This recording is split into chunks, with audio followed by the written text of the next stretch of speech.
Hey guys, it's Mathel here once again, and since I have been playing with the Debeon's Dirge axe for a good couple of days now, which is the extremely high in cold damage and elemental damage two-handed axe, I'm fairly comfortable and confident in saying it's a very good and strong budget or starter weapon, very similar to what the Namahu's axe did for 2.6 I think it was.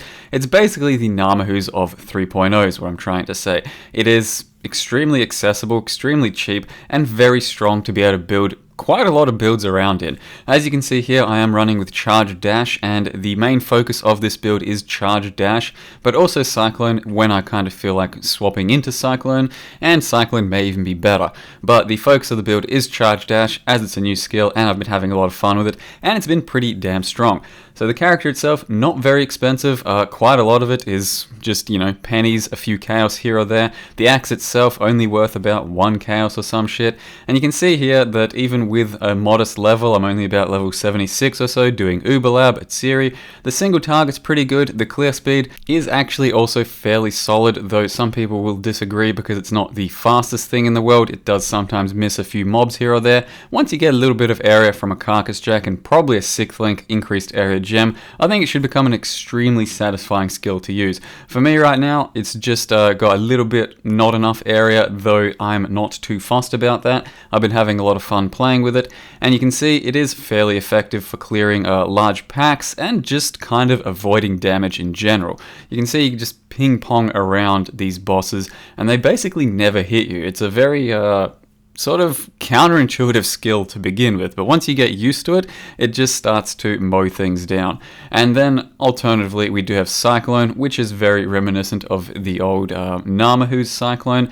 Very similar build, just Raider, lots of movement speed, lots of elemental damage, except this time it's pure cold and there is absolutely no molten ball projectile scaling.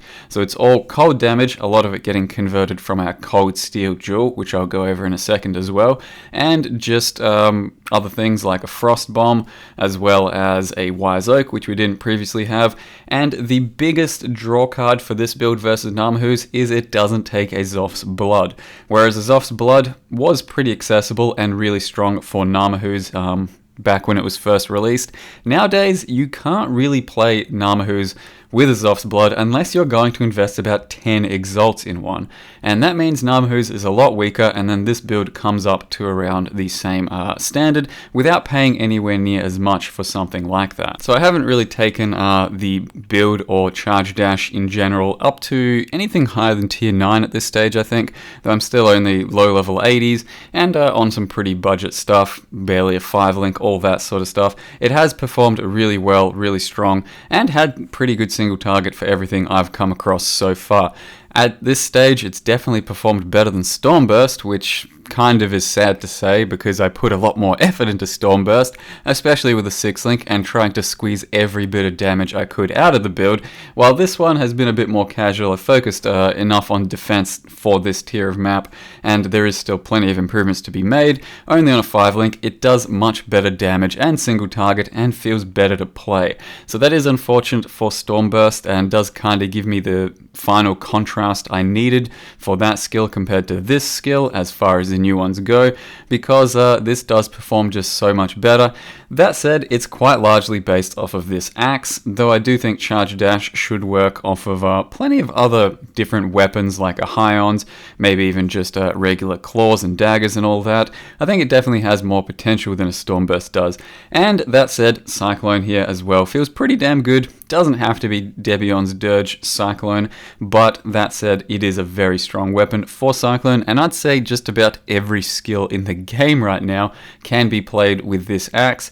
It's just about scaling a shit ton of cold damage, maybe some added cold, maybe some ice bite, and I'm going to go over right now how I built this character and if you want to do the same at the moment before perhaps these axes and this way of life gets a little bit nerfed. I doubt it will at this stage, but I do recommend getting on this if you want to try out some charge dash action soon. So you can see at this point, the character is about level 83, just a bit off of the text, and I have been asked plenty whether charge dash feels good as a skill, and I do think it's been very enjoyable and feels good for me personally. It's going to be one of those skills you definitely have to try out yourself and see if you like it or not, so that's entirely up to you. You can grab it at level 28 and start right from there. It feels pretty damn good at that level. In any case, I'm on a 5 link, got 2 passives for the bandit, and the weapon we are building around is Debeon's Dirge. It's a level 66 despot axe. It has a huge amount of cold damage, which is just the base that you require for everything you're going to be hitting with. A bit of movement speed when you use a Warcry, and then 150 ele damage if you've used a Warcry recently. Now, elemental damage is not that plentiful on the tree, so 150 ele is probably roughly equivalent to what we'd get on a normal passive tree already, which basically then doubles your damage. So it's absolutely huge when you do get that Warcry off, and recently means within the past 4 seconds. So you pop your Warcry, that means you get this buff for 4 seconds, and the Warcry has a 4-second cooldown. So it does kind of interject with your gameplay a bit, where you have to Warcry just about between every single pack, but that does force you to then have endurance charges up, which is a good defensive buff, and it's not even that necessary during trash and all that. It's mostly when you want to kill things that are a bit tougher. So the in-between Warcry playstyle for me hasn't been all that bad personally. I just got to get used to pressing your Warcry basically on cooldown while attacking things. But that is what the build is based around, this axe. It's extremely cheap and plentiful right now. Hopefully it stays cheap. They are, you know, very plentiful. There's a lot of them out there. It seems to be a very common item. Now, what we're doing here is using charge dash as a raider. We then have added cold damage, which is another roughly half of the cold damage of this weapon. Ice bite, which is going to be up 100% of the time as a raider, so roughly another added cold's damage worth of weapon. And then ruthless, which by the looks of it triggers every 3rd cast of your charge dash. So you go 1, 2, and then this 3rd one will have an entire charge of ruthless rather than every 3rd attack getting it. It's every 3rd huge channel will be hugely ruthless. And then of course ele damage with attacks. Now 6th link could be cold pen, could be increased area, swapping in for conk effect during single target, could be ele focus, could be damage on life. There's quite a lot of choices, and even some of these you may swap around, like maybe you don't want ruthless for example. But the build is around added cold damage, ice bite, and then scaling a lot of weapon elemental damage from the weapon itself and the tree. Something else I've decided to utilize is this ice bite cold steel support jewel. So it turns all of the physical in the radius into cold damage, and we put it right here so we can grab all these 2-hand nodes and they turn into cold damage nodes. So we got these here, and then we're going for these down here, and may still fit these in as well.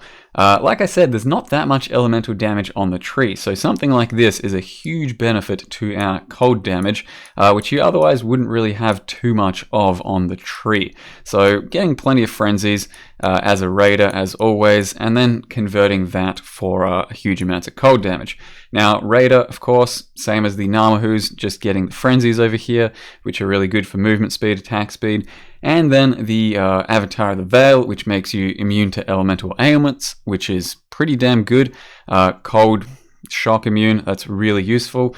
Get a lot of extra movement speed and some elemental damage, though you can of course go the onslaught if you just want to hit harder and attack a lot faster and move a lot faster. It's certainly a choice, but I think this is the strongest one. We then have the Wise Oak for a bit of cold penetration, so you stack as much, or not as much, but your main overcapped resist has to be cold, so that when you press your Wise Oak you get another 14% cold penetration there. So that is the important stuff of the build. There's some cold penetration here, here, here, and then the Wise Oak, as well as our Blasphemy Frostbite, which is what I'm running.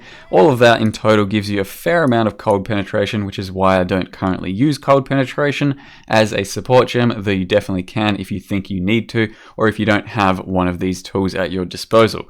The rest of the reservation comes from Herald of Ice, which is just a good bit of extra shattering, and then I'm also using Herald of Ash. Now, You may wonder why Herald of Ash. We barely do any physical damage, so that's not going to gain much in damage. It's basically there for when we charge dash, you do actually overlap with your Herald of Ash ignite to kill things quite often that you didn't hit with your charge dash.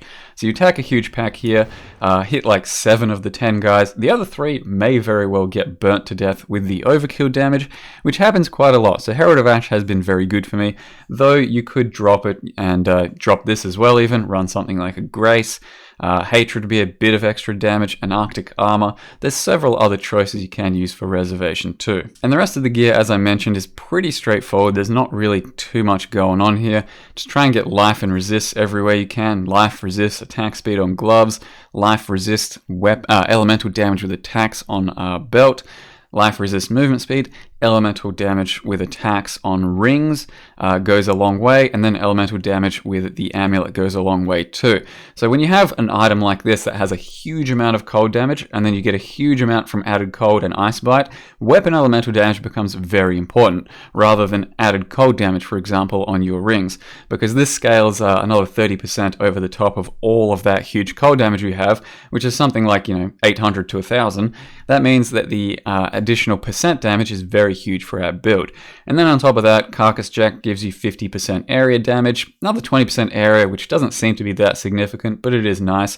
There's lots of different chest options you can use here. Belly of the Beast, Queen of the Forest for faster movement, just a rare with strong, life resists, all of that. There's quite a lot of choices. By all means, you don't have to use a Carcass Jack. This is currently what I had 5 linked, and it seems to be working out just fine, so I'm sticking to it for now.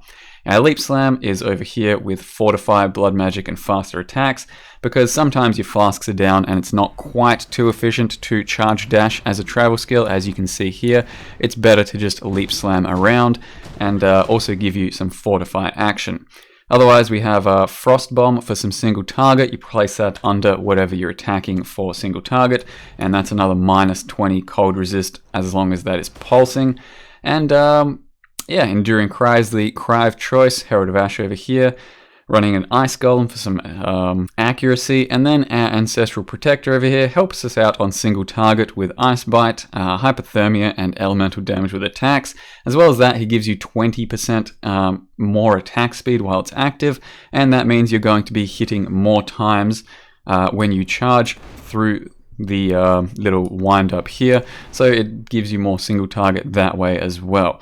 So basically, you're going to be dropping this on single target, this, popping your Warcry, all the flasks, and then slamming the target, while trying to not use a Quicksilver, because the faster you are, the less attacks you're going to get in that space of time. It's a little bit complicated, a little bit confusing, but you get the hang of it. And like I said, very good skill for Cyclone as well. Chuck in your Cyclone and all of a sudden you are a Cyclone build. It's completely interchangeable and you can play either one as you see fit. It's a bit more mana intensive though, so make sure you do have the leech nodes down here, some Elrond jewelry just to level with, maybe even a Thief's Torment. Now when you're leveling this character, I went from Frostblades, with Frostblades from level 1 to 28, at which point we got Charge Dash. Like I said, Elrond jewelry goes a long way, just some simple unique two-handers, two one-handers, or even two-handers. That'll carry you all the way through. And as for passives, I went from here, went up here, grabbed this over here, and then started moving through down here, and then all the way up to the shadow area, and then started going down here and filling this out. You grab Valpact as you see fit, whenever you think you need it, whenever you feel like you're taking enough damage to justify more life leech and all that, and likewise when you have the actual leech over here. Now you can spec into more life if you feel like you need it. So far 4.9 has been fine up to this level. I'm going to try and get up to about maybe 5,500. You could even hit 6,000 if you really feel like you need it, but without Reflect being too much of a problem or volatiles, I don't think it's necessary to get more than about 5,500. We'll see how we go though. I do think it should be able to take down Shaper and Uber Etzeri. We just have to see how we go though in the next few days to clean that up. But so far, I think it's been a very strong build, and this axe certainly has some potential if you want to play around with it. You can even respec your Frostblades Raiders into this build pretty comfortably if you want to try that out. But for now, I think I've covered everything I need to for this, so thank you very much for watching guys. Hope you enjoyed the video, and see you next time.